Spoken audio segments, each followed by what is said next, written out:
But it's precisely this permanence, the fact that seed multiplies. Every seed can give rise to 10 or 20, 100, and the family of millets are called millets, and they're my favorite crops. We call them the forgotten foods, and I always say with my colleagues in Vandana, the movement for seed saving I started 30 years ago. And that's another reason it's good to be back at the Expo, because it's like a combination of celebration of all of us who have been doing this work over decades, but to the seed that has been working over millennia. Now, each little seed of the millets, and they're tiny seeds, the millet family has its roots in the word million. In the Latin, million is thousands. One seed, thousands of seeds. How can you ever have scarcity when one can become 1,000? So to create scarcity, you have to turn one into a zero. And all the efforts in industry cannot be more brilliant than the seed itself is. It cannot do more breeding than the farmers are doing. Our farmers took one wild grass called Oryza sativa in India, turned it into 200,000 varieties.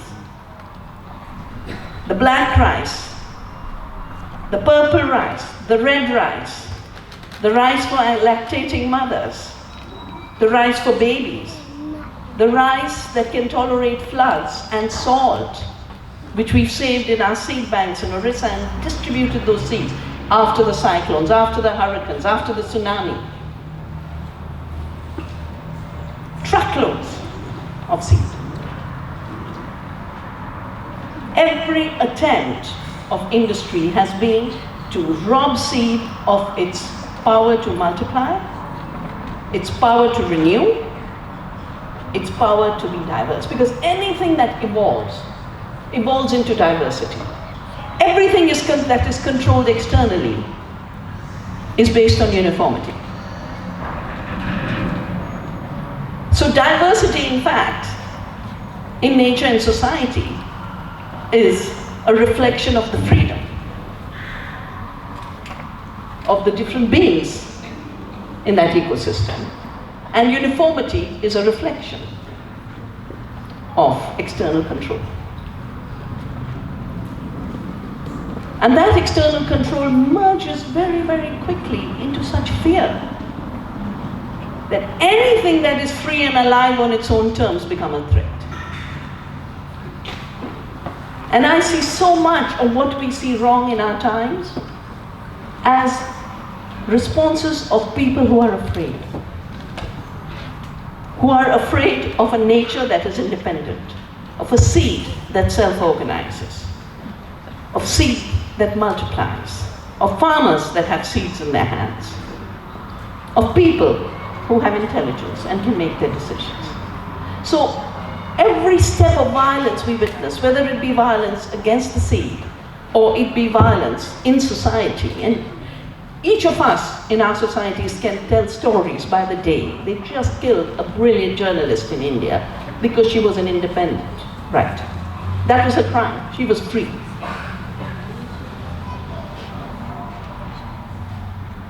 So I see today's fear as a fear of diversity, a fear of life, and a fear of self-organization.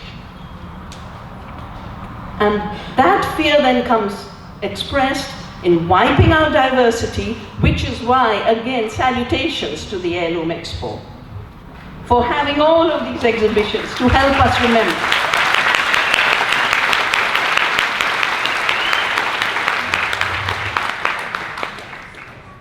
The fear of life is to constantly try and exterminate life. Which is why when we say, let the seed be exhaustless, what Monsanto does, and Delta and Pineland, which it bought out, what they do is create a terminator technology to make seeds sterile. I started seed saving 30 years ago because that's where the old chemical industry, and we're going to have a whole session after this one on that poison industry, but that industry said we're not making enough money. And we've got to take ownership of the seed in order to generate the profit. So they were seeking in '87 royalties from every seed that a farmer buys anywhere. And the royalties for them were defined through genetic engineering. I always remind people, GMOs did not come to us because someone thought they were feeding the world. Just like in the Green Revolution. The Green Revolution was not because of feeding. They just wanted to introduce chemicals into farming. That time they gave the spin of the Green Revolution. And now it's the spin of GMOs feed the world. And both have created hunger. They haven't solved the problem of nutrition. They've created hunger because they've created scarcity. They've created scarcity because, you know, those pumpkins, those squashes, were all seed. And inside them is seed for the next generation. But along the way, we also get food. So can you see the generosity of seed? That seed goes to seed, which is the cycle of permanence, but also is so creative, it says, and I will not just renew myself for my next generation, I'm going to give you food along the way. Food for me is a byproduct of the seed. And we forget that. We very often forget that, which is why so much fake food is overtaking our lives, because we forget that real food begins in seed and must go back to seed.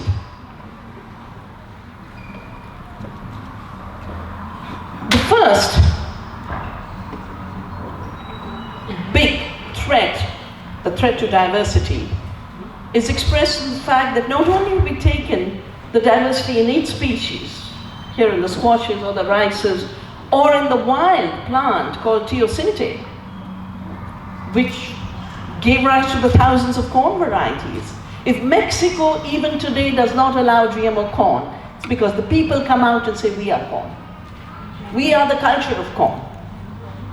We cannot be separated from our corn.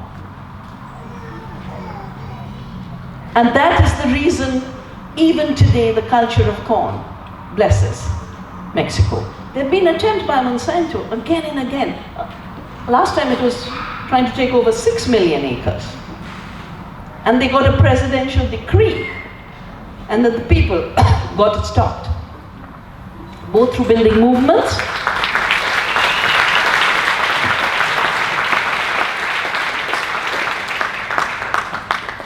as well as through legal actions, which also reminds me of the fact that, you know, we ourselves, as citizens seeking freedom, reduce ourselves to monocultures. You know, we think, oh, I'll just be an anti-GM activist. I'll just be a pesticide activist. I'll just be a good food activist. No. All of this is one piece, because the earth is interconnected in a web of life. And in an interconnected world, we can't divide things up and say, I'll only look at this. Because the divisions cripple us. And seeing the connections is what gives us power. Seeing the connections amongst each other, which is nothing but solidarity, and seeing the connections between us and nature, and seeing the connections in nature. So we've eaten 12,000 12,000 species of plants. Now we're trading in 12, and what's spreading is 4 that are genetically modified. Corn, canola, soya, cotton. We've written about this in the manifesto we brought out called The Law of the Seed, about which we'll talk much more tomorrow in the Seed Freedom session, which my colleague Ruchi will be moderating. Not only have we shrunk the base of our seed diversity and our plant diversity, with it we've shrunk the base of our diets. And what's being grown now is not even being grown for food. 90% corn and soya is going for biofuel and animal feed. It's not a food system. It's make money at any cost system. I call it the money machine. It's a war against renewal. I mentioned the Terminator technology, but hybrids too were designed to not breed true. So farmers would have to come to the market every year. And even the issue of patenting of seed is a war against the renewal of the seed. Because a patent is an exclusive right granted to a patent holder to prevent anyone else from making, using, selling, distributing. But when a Monsanto takes a patent on seed, and that's all they're seeking, that's all they're seeking. And I actually feel so grateful that we were able in India to stop them from having patents on seed. There is no law in this country on these issues, they just get patents. In India, we have a law, Article 3J of our patent law, which does not allow Monsanto to have patents.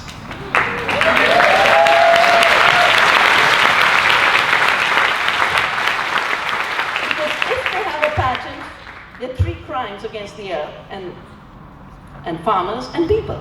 The first crime is they take this diversity and richness and reduce it to monoculture because they don't have the brilliance to deal with diversity. Diversity needs brilliance, monocultures needs dumbness. Second, it's an attack on the farmer's right to save seeds and exchange seeds, which is the basis of seed freedom. But it's an attack on the freedom of the seed itself. Because the seed needs the loving care of a grower, a gardener, a farmer to go to the next generation. And that is why in seed there's a joint creativity. I call it the co-creativity between humans and the plants. You can't have seed. I mean, you can have forest seeds and you can have, but crop seeds need cultivation to get to their next generation and to multiply and to flourish. So it is a war against abundance because there's a fear of abundance in the hands of people. Everything in the so-called economy is how do you make people dependent on buying what they need, not having what they need, not growing what they need. And the growing issue is precisely where now it's starting to get recognized, and we've had to learn this in Navdanya through our work on saving seeds.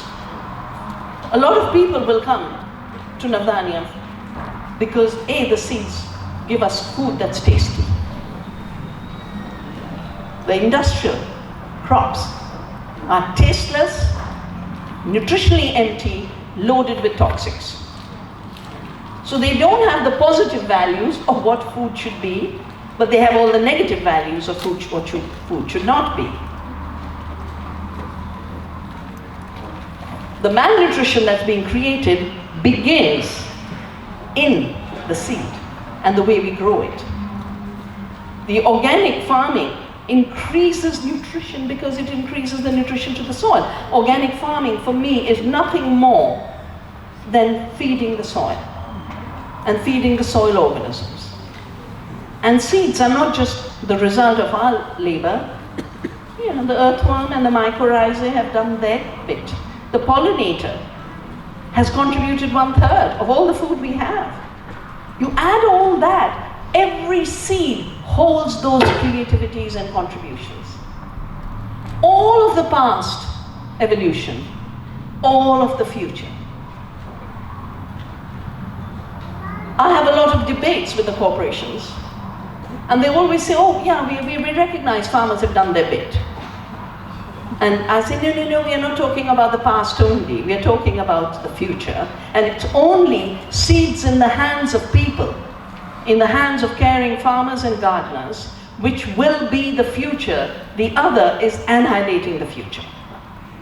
It's annihilating the future because 75% of this planet's destruction is because of seeds that came from greed for greed, not for nourishing life and allowing life to continue in abundance. The abundance includes the nutrition in the food. In organic food, there's 106% more copper, 61% more magnesium, 64% more zinc, 120% more chromium, and 72% of all trace elements. And when I started saving seeds, all I wanted to do was save seeds. We didn't realize then it would give us more food. Our work is showing, and we have a report, and this should be available on the Navdanya website. We said we are not going to measure yield. I mean, what's the point of measuring the yield of nutritionally empty stuff? We should measure nutrition. So we measure nutrition per acre.